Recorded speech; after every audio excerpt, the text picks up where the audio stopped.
जी नमस्कार। आज फिर आप सभी के बीच सोशल मीडिया के माध्यम से और आपके साथ अपनी बातों को शेयर कर रहा हूँ। आप तक पल-पल की जानकारी उपलब्ध कराना भी मेरा दायित्व है और उसी दायित्व के निर्वहन में आज मैं आपके साथ और आपके समक्ष उपस्थित हुआ हूँ। आप सभी जानते हैं कि पिछले कुछ महीनों से किसानों की समस्या जो रासायनिक खादों को लेकर के है, उसकी लड़ाई चल रही है। विभिन्न स्तरों पे खाद की समस्या को लेकर के संघर्ष किए जा रहे हैं और इसी क्रम में इतनी तेज धूप हो रही है जिससे बड़ी परेशानी हो रही है। इधर लगातार 3-4 दिनों से इसी क्रम में रासायनिक खाद की लड़ाई के क्रम में बेतियां आना जाना, जिसके चलते धूप लगने के कारण मेरा स्वास्थ्य बहुत ठीक नहीं है, लेकिन फिर भी मैंने सोचा कि इन दिनों की क्या अपडेट है, इन सारी बातों को आप तक पहुंचाऊं। इसलिए आज मैं सोशल मीडिया के माध्यम से आप सभी के समक्ष उपस्थित हुआ हूं।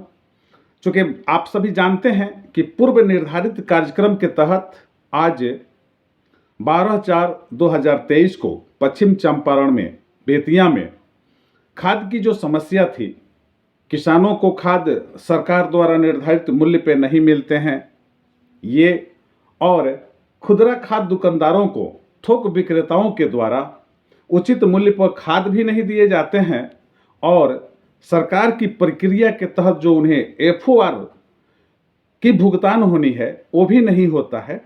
इन सारी बिंदुओं पे तिरहुत प्रमंडल के जो हमारे निर्देशक हैं कृषि विभाग के राम प्रकाश सहनी जी, उनके द्वारा जांच की प्रक्रिया पूरी होनी थी और उन्होंने अपने समय अनुसार जिला में आए और इन सारी बिंदुओं पे जांच किए। बिहार कृषि निदेशक के द्वारा उनको निर्देशित किया गया था, उसी संदर्भ में ये प्रक्रिया चल रही थी। तो आज हम लोग उनसे मिले और किसान की जो समस्या है, उन सारी समस्याओं को बिंदुवार मैं अपने अनुभव के अनुरूप उनके समक्ष रखा और उनसे पूरी मजबूती के साथ संकल्पित होकर उनसे आग्रह किया कि मुझे हर हाल में बिहार सरकार द्वारा जो निर्धारित मूल्य है रासायनिक खादों का, उस पर ही किसानों को खाद मिले, ऐसी व्यवस्था की आवश्यकता है। और इसी की लड़ाई इसलिए हम लड़ रहे हैं कि हमारे किसानों को थोड़ी राहत मिले। वैसे तो आप सभी जानते हैं कि खेती बाड़ी करने वाले जो लोग हैं, किसान हैं, खेतीहर मजदूर हैं, उनको कितनी मुसीबतों का सामना करना पड़ता है। कभी कभी प्रकृति की मार और कभी कभी व्यवस्था की मार से किसान हमेशा परेशान रहते हैं। अभी कुछ दिनों पहले जो बारिश हुई, जिससे हमारे किसानों का फसल, गेहूं फसल खासकर काफ़ी नुकसान हुआ, बहुत नुकसान हुआ। शेष कुछ क्षेत्रों में गेहूं का फसल बचा, तो अब देखिए फिर उन गेहूं में दाने में ग्रोथ नहीं है, उसमें कई तरह की परेशानियों का सामना किसान को करना पड़ता है। तो खैर ये सारी बातें हैं, बाद में इन सारी बातों को भी शेयर किया जाएगा। मैं आप सभी को बता दूं कि संयुक्त निदेशक मुजफ्फरपुर के द्वारा आज जो जांच किया गया, उस जांच के क्रम में ये आप सभी जानते हैं कि जांच के लिए किसी पर कोई दोष लगाया जाता है तो उसके लिए साक्ष्य की आवश्यकता होती है।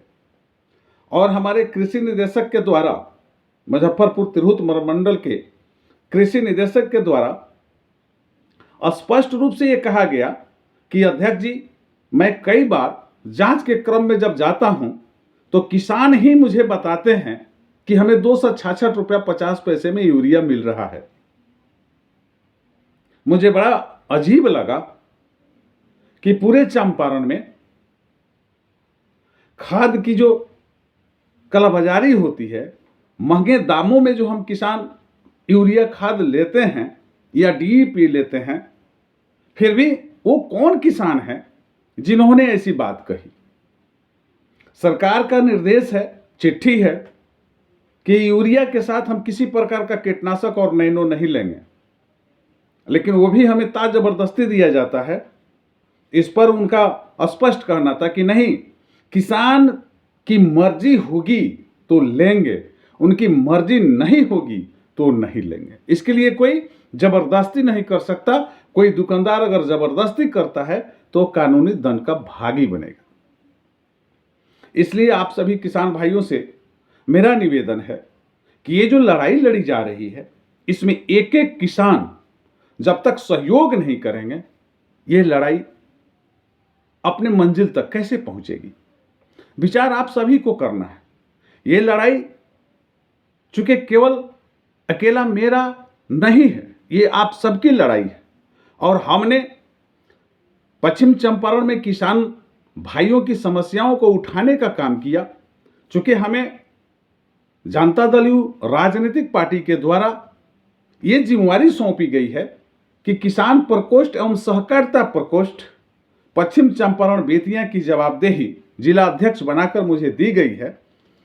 तो मेरा दायित्व तो बनता है कि किसानों की समस्याओं को समय समय पर उचित प्लेटफॉर्म पर उठाता रहूं। उसी क्रम में ये मेरी लड़ाई है और इस लड़ाई में चंपारण के एक एक किसान भाई का प्यार, दुलार और सहयोग की आकांक्षा है। अगर आप हमें सहयोग नहीं करेंगे, आप हमारे इच्छा शक्ति को मजबूत नहीं करेंगे अपने सपोर्ट से, तो फिर ये लड़ाई कैसे जीती जाएगी। आप सभी जानते हैं, कुछ लोगों का ये भी कमेंट आता है, सुनने को, पढ़ने को, देखने को मिलता है कि आप तो सत्तारूढ़ दल के आदमी हैं। फिर भी मैं ये आपसे निवेदन करना चाहता हूं कि व्यक्ति चाहे सत्ता में हो या विपक्ष में हो, जो समस्याएं हैं, हम सत्ता में हैं तो जो समस्याएं हैं उसको हम उचित जगह तक पहुंचाएंगे, उसमें हम पीछे नहीं रहेंगे। ये जो सरकारी पदाधिकारी हैं, ये हमारे कर्मी हैं, लेकिन इनके द्वारा जब गलतियां की जाएंगी तो उन गलतियों पर अंकुश लगाने की भी जिम्मेवारी हमारी है। और जो लोग विपक्ष में हैं उनको तो थोड़ा और अधिक बोलना चाहिए। पूछिए आप उनसे, जो लोग विपक्ष में बैठे हैं, बोल पाएंगे? नहीं बोलेंगे, किसी सूरत में नहीं बोलेंगे। आप देख लीजिए, आप कोशिश कीजिए, आजमा लीजिए, और किसानों की समस्याओं पर एक शब्द नहीं बोलेंगे। इसके पीछे बहुत बड़ी कहानी है। मैं आपका ध्यान उधर आकृष्ट करना नहीं चाहता। मैं आपको बता दूं कि संयुक्त कृषि निदेशक मुजफ्फरपुर के द्वारा जो आज जांच किया गया, उसमें उनका कहना था कि हम हर एक दुकानदार पर कार्रवाई करेंगे जो अनियमितता करता है, लेकिन हमें उसके लिए साक्ष्य चाहिए, और साक्ष्य के रूप में आप किसान भाई होंगे।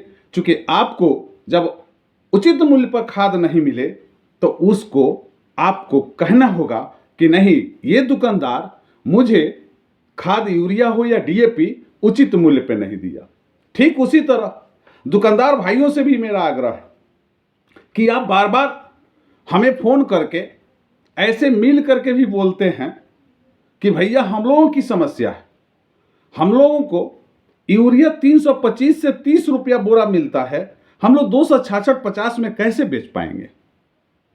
इसका भी थोड़ा सा ख्याल कीजिए।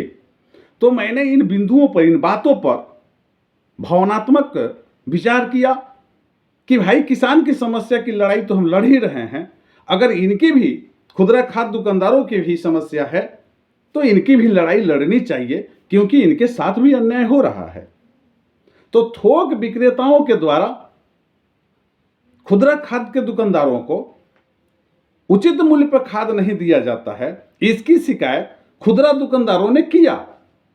अब आज के जांच प्रक्रिया में राम प्रकाश सहनी जी, जो संयुक्त कृषि निदेशक है मुजफ्फरपुर, उनका स्पष्ट कहना था कि दुकानदार जब तक ये बात नहीं बोलेंगे, इसकी जांच हम कैसे करेंगे। तो आप सभी दुकानदार भाइयों से आग्रह है कि आपको बोलना होगा, आपको बताना होगा, आपको सारा साक्ष्य देना होगा कि आपको थोक विक्रेताओं के द्वारा उचित मूल्य पर खाद नहीं दिया जाता है। ये आपकी प्रॉब्लम है और इसको आपको रखना होगा। आवश्यकता पड़ेगा तो आपको लिख कर देना होगा। अगर आप इन सारी चीज़ों को पूरा नहीं करते हैं तो आपको मैं आगाह करता हूं कि मुझे हर हाल में, हर सूरत में पश्चिम चंपारण में मुझे सरकार द्वारा निर्धारित मूल्यों पर खाद चाहिए। और इसके लिए जनता दल यूनाइटेड का एक एक कार्यकर्ता, एक एक पदाधिकारी, चाहे वो पंचायत स्तर से हो, प्रखंड स्तर का हो, जिला स्तर का हो, उसके क्षेत्रों में जनता दल यू का एक एक कार्यकर्ता निगाह रखेगा और आपको या किसी को रासायनिक खादों में बेईमानी करने नहीं देगा। हम ये पूरी मजबूती से आपको बता रहे हैं। तबीयत मेरी ठीक नहीं है, इसलिए कि 3-4 दिनों से इन कार्यों में बेटियां आना जाना, इस कड़ाके की धूप के वजह से कुछ तबीयत ठीक नहीं है। लेकिन फिर भी मैं ऑनलाइन आकर आप सभी को ये बात बता रहा हूं कि हमारी सरकार कटिबद्ध है अपने लोगों के साथ, कि हमारे किसान जो अन्नदाता हैं, जो अन्न को पैदा करते हैं, जिनके वजह से दुनिया की भोजन चलती है, उनके साथ किसी प्रकार का अन्याय नहीं होगा। ये माननीय मुख्यमंत्री जी का स्पष्ट कहना है और उनके दिशा निर्देश में, उनके निर्देशों के आलोक में ये जांच प्रक्रिया चल रही है। और इसमें अगर एक एक किसान सहयोग नहीं करेंगे तो फिर कैसे क्या होगा। आप सभी जानते हैं कि पश्चिम चंपारण के 10 से 15 लाख किसानों को मात्र 20 से 25 लोग मिलकर लूट रहे हैं और हम लुटा रहे हैं। हमको लूटने वाला लूट रहा है और चुपचाप मुख दर्शक बने हुए हैं। इसलिए आवश्यकता है एक एक किसान को जागरूक होने का। अभी खाद का, अभी खेती का समय नहीं है, अभी ऑफ सीजन है। आप देख रहे हैं कि जिला में यूरिया का रैक, कई रैक लगा और यूरिया हर दुकानदार के पास उपलब्ध हो रहा है। लेकिन जैसे समय आएगा यूरिया की टान हो जाती है, इस पर भी निगाह रखना होगा। पदाधिकारियों से भी मेरा आग्रह है कि आप जिन जिन दुकानदारों को यूरिया उपलब्ध कराते हैं उन पर निगाह रखिए कि यूरिया उनके पास स्टॉक है या कहीं और चला गया। नहीं तो समय पर जैसे ही खाद की किल्लत होगी तो उस समय किसान उग्र हो जाएंगे और किसान जब सड़क पर आ जाएंगे तो गलती करने वालों की खैर नहीं होगी। खैर, मैं आज इन्हीं सारी बातों को लेकर के आपके समक्ष आया था कि आपकी लड़ाई लड़ी जा रही है। समय समय पर उचित प्लेटफॉर्म पर आपकी बातों को उठाया जा रहा है ताकि आप सभी किसान भाइयों को रासायनिक खाद या अन्य कोई भी समस्या है उसका समाधान हो और सरकार द्वारा निर्धारित मूल्यों पर खाद उपलब्ध हो। इन्हीं बातों के साथ हम आपसे विदा लेते हैं और फिर मिलेंगे कुछ ही दिनों में कुछ और अपडेट के साथ और मुद्दों के साथ। तब तक दीजिए हमें इजाज़त। आप सभी को बहुत बहुत धन्यवाद जी। प्रणाम।